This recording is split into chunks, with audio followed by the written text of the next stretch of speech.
Hello, everyone. Welcome to the 35th Annual National Works on Paper exhibition at McNeese State University. My name is Jennifer Dasal, and it was my absolute pleasure to be asked to be the juror for this exhibition.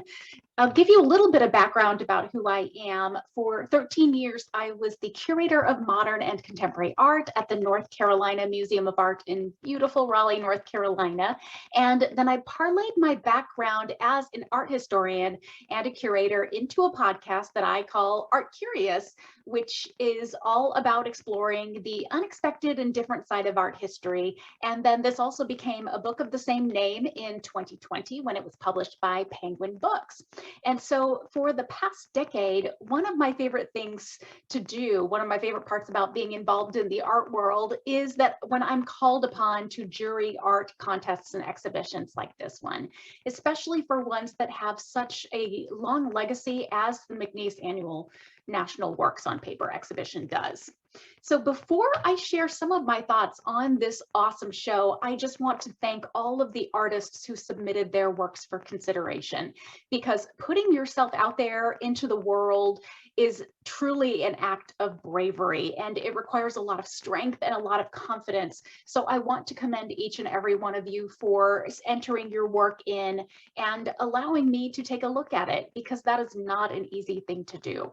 But our world, I think, is a much better place because you are out there sharing your voices and your talents and your creativity. So thank you again for entering the call. Secondly, I want to send my appreciation and thanks to McNeese State University, especially to the chair of the department, and also to Rosemary and Lizzie in particular for inviting me and coordinating this exhibition. So thank you so much. It was truly an honor to participate, and I only wish above all that I was there to enjoy the show in person. It looks stunning. Now, I want to share for a moment a little bit about my method for narrowing down the works that were finally chosen for the exhibition, because I obviously had to slice and dice this large list of entries to bring it down to a manageable number.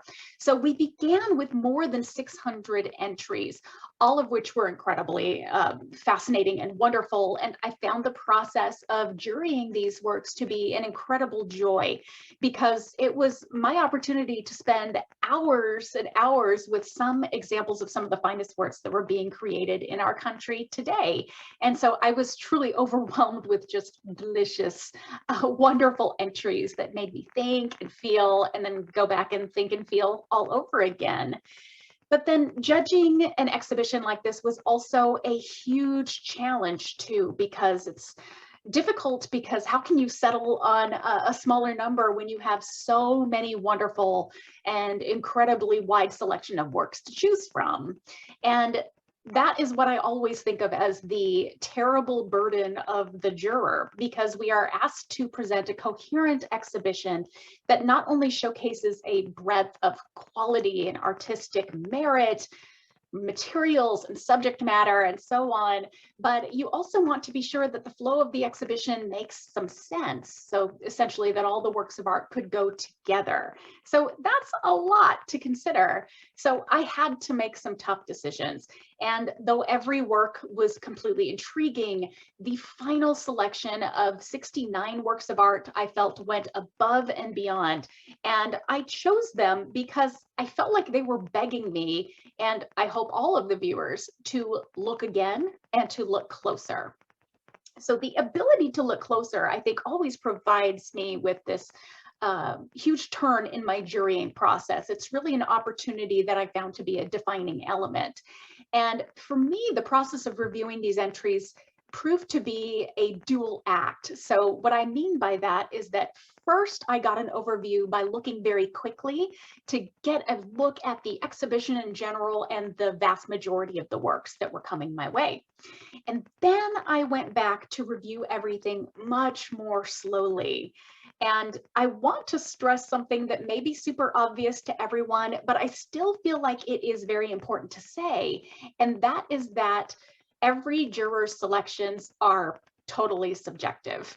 I try to select works based on competence, quality, and concept, execution, but ultimately, of course, it's all opinion based. What I think of as a fascinating or extremely well done work of art, a beautiful piece, an interesting piece, something that might be worthy of collection for a museum, for example, all of that does come down to personal preference. So, with that being said, while I was going back through, my slow reviewing sometimes revealed the excellence of a work of art very quickly. So it was almost this immediacy where it felt to me to be a truly awesome piece right off the bat. But then there was that concept of looking again and looking closer. And that was something that I feel like I experienced much more frequently. And I think it's probably no exaggeration to say that I felt a little bit like a rocking horse while I was doing the reviews for this exhibition, because I kept leaning closer to my computer and then looking back and then leaning closer again as I was thinking and wondering and then peering closely and back and forth again. And so it was some of those works that really begged me to look closer and to look more that ended up being some of my favorites. And also, upon these second glances, there was a common trait that I noticed among many of the selections for this year's exhibition. And that was that a lot of them exhibited a really fun sense of humor, often with, I think, an absurdist kind of bent. And perhaps it's, the lingering effects of the pandemic, but I was really charmed by these little hints of the bizarre and funny that some of these works of art exhibited. And it also reminded me of how effectively contemporary art is really able to allow us to reflect on the realities of our world right now. And I think even better to also understand them in a new way. So that was really, really fun for me. I was also thrilled to see that others were pushing the boundaries of what paper can do and paper can be. And I think that was revealed hopefully in the number of artist books and sculptures that I ended up jurying into the exhibition. I think there was also a fair number of folks who worked with their own handmade papers, which was also, I think, super exciting, excuse me. So now I want to go ahead and talk about each of the 7 Purchase Award winners. So again, narrowing this group down to 7, it was brutal, but I hope that you enjoy these selections. These are my 7 selections here. So my first choice that I want to show you today is this work by Jennifer Clark. This is Gila Dance, and it's a mezzotint that the artist created near her home or at her home in the Sonoran Desert of southern Arizona. And one of my favorite things about working with contemporary artists is that I'm able to read their artist statements, just read their interviews, to speak with them directly, to hear exactly what it is that they are aiming to do, focusing on in their works, the kind of things that were going through their mind when they were creating it. And so being able to have access to the artist statements on their pieces, even when I couldn't see their names and know who they were as artists while I was jurying them in, I thought that was an incredible gift. So in her statement, Clark notes that she was drawn to the contradictions of desert life. So it's this place that is seemingly inhospitable, but yet teeming with life at the same time. And she writes, quote, "It is this contradictory beauty that's both guarded and repelling, yet fragile and beckoning, all encompassed in the stillness and desert sounds. It is these things that I try to capture in my mezzotints. At the same time, I can only contemplate how the amazing complexity of life here is going to survive climate disruption. And all too often, we humans do not take time to stop, listen, look deeply into this wondrous world, realize its miracle and the gift of being here." And I found that statement and Clark's work in general, there are multiple pieces of hers that I juried into the exhibition. I found them so moving. And then I was also drawn, especially in this work, to the high quality of the print. So again, I'm kind of leaning closer to the video as my computer screen as I'm recording this, because everything is so clear and it almost makes you feel like you can reach in and touch every single scale on the Gila monsters here. And I loved that clarity. I am also a sucker, as I think you will see in a couple of other places in this presentation here. I'm a sucker for any reference, either direct or indirect, to art history. And in the circular and kind of unending chase of these two Gila monsters, I immediately recalled M.C. Escher's famous reptiles print from 1943, which you can see here on the right side of the screen. And this may not have been the intention at all on the artist's part, but I have to say it certainly does put Clark's work in very good company. So next up is Mitch Eckert's Still Life Within Edibles. I will note, first of all, that I am personally a very big fan of still lives and the still life tradition. And in his artist statement, Mitch Eckert mentions that he had long drawn inspiration from the Dutch painters who really specialized in creating some of the best still lifes in history. And I've included an example here with Jacob van Walskapel's Still Life with Fruit from 1675. And so though photogravure and oil painting are two very different media, I love that Eckert got the tradition really exactly right. It's like that ledge is a perfect reference, the lighting is perfect, the memento mori, that reminder of life's impermanence and the inevitability of death that is often showcased with ripe or even rotting or overdone fruit and drooping faded flowers. It's all here, and it's done so beautifully. I also like that Eckert notes that in his artist statement, he says that he will use fruit and containers that he garnered from the local grocery store, but that he also frequently uses artificial fruits from his local craft store, which I think is a very interesting and also wonderfully ironic way of subverting the genre. So here we have this still life of rotted fruit that would, in theory, never rot. It'll last forever. And so the objects themselves that are made of styrofoam and other materials that will outlast not only regular fruit, but possibly even us. Really fun. I also really love this incredibly vibrant figure of lino cut by Asia Hannon, and I thought it was immediately eye-catching, and I could not look away from this work.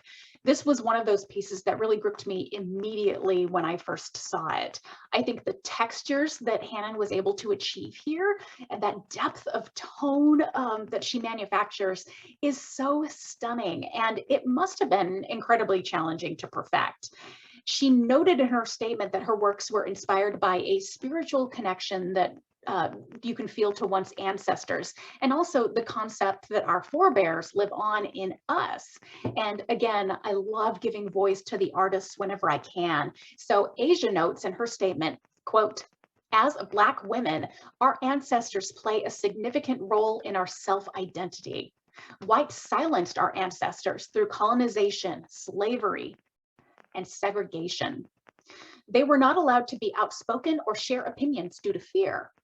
These are all traits that sometimes are seen in Blacks today. In my piece, As I Am, I subtly address this issue.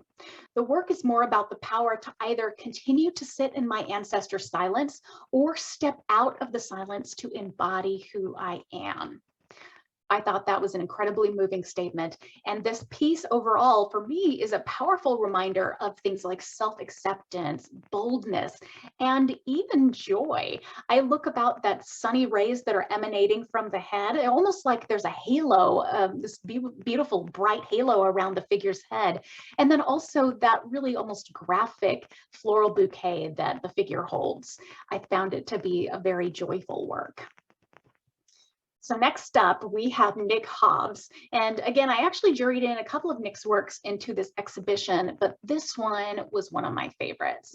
It's called Disaster. And you can see on the size on the screen, it's hard to tell from the reproduction, but this work is actually very small.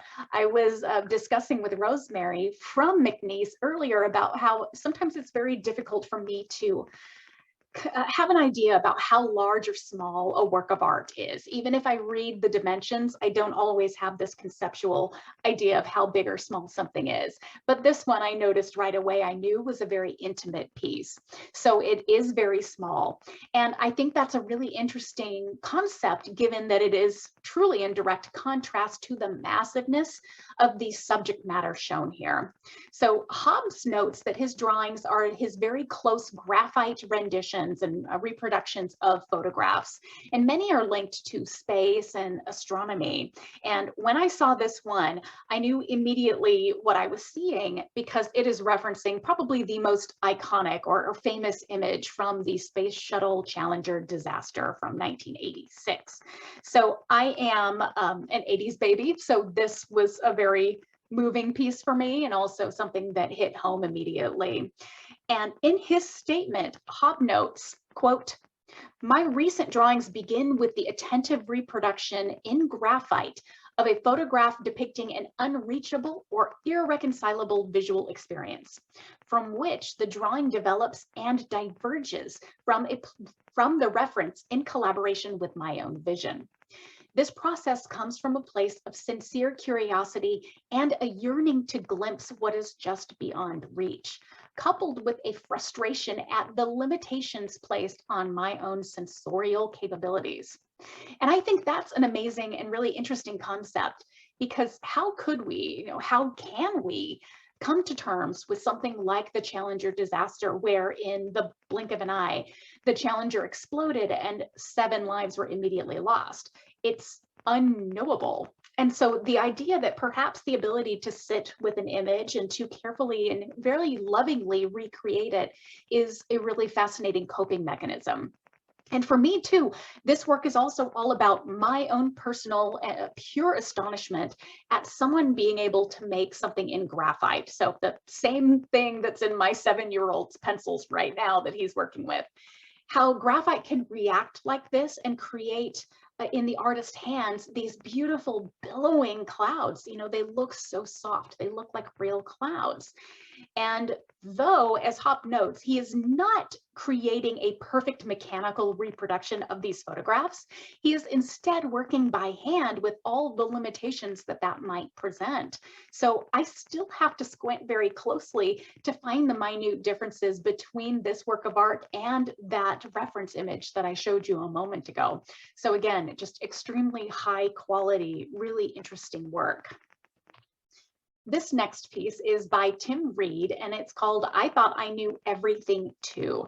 And it is a little bit difficult to see from the image on the screen here, but this is a diptych of embossed paper that is handmade from old bath towels, cotton bath towels.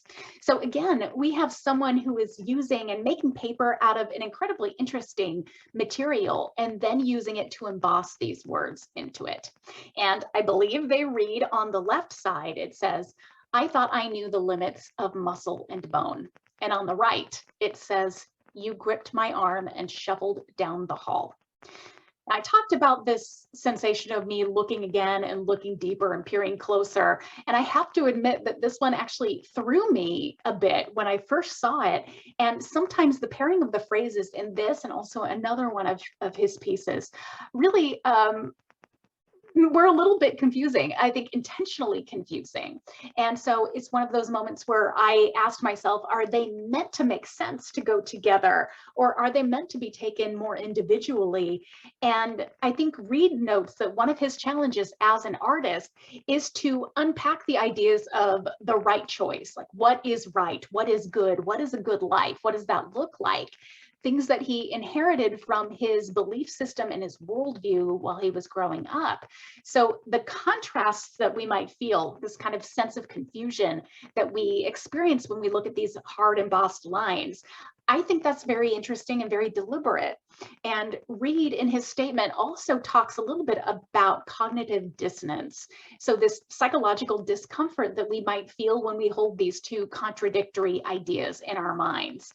And then I stepped back and started thinking about that in terms of the material. So we have something like a cotton bath towel that is something that's so warm and fluffy and comforting and inviting. But then there are these uncomfortable and very complicated statements that have been stamped into the paper that was made from those towels in such a technically skillful way. So it is no wonder that this was one of the works that I kept coming back to again and again and looking closer, because I thought it was not only an incredible technical accomplishment, but also a fascinating fascinating conceptual one as well. Now, I have to say that in everything that I saw in the entries, there was so much to love, from traditional photography to digital art, collage, lithographs. I mean, all of it was truly stunning. And I found so many of the entries of graphite on paper to be especially delightful. And so this is another one of my favorites that hooked me immediately. This is Richard Chandler Hoff's No, No, No. And as you can see on the screen, I've left that second no uncapitalized. That was how it was entered in, so I'm hoping that was deliberate. So for me, this one is all about mood. And like with Asia Hannon's lino cut from earlier that we saw earlier, As I Am, that one was a lot about depth and tone, and this one for me is a lot also about tone. So mood and tone. But the depth here that Hoff is able to achieve with, again, just graphite, it's amazing. And Hoff notes that his aim is to create images that are inspired by American culture from the 1930s and the 1940s. And the tonal depth that he brings about here, I think, is almost immediately reminiscent of black and white film, movie film, and also photography. And this one, I think, is especially cinematic, with that kind of murkiness of the background and the architecture, but then also the spotlight of those figures. So it's super dramatic. And it's also a work that is suffused with darkness. I think there's literal darkness, obviously, but also an emotional one. And I think it really brings us in as viewers, because we want to look at the title, No, No, No, and we want immediately to find the context for it. So it's like, who's saying the no's and why? What is going on? And we only have so many hints that the artist allows us.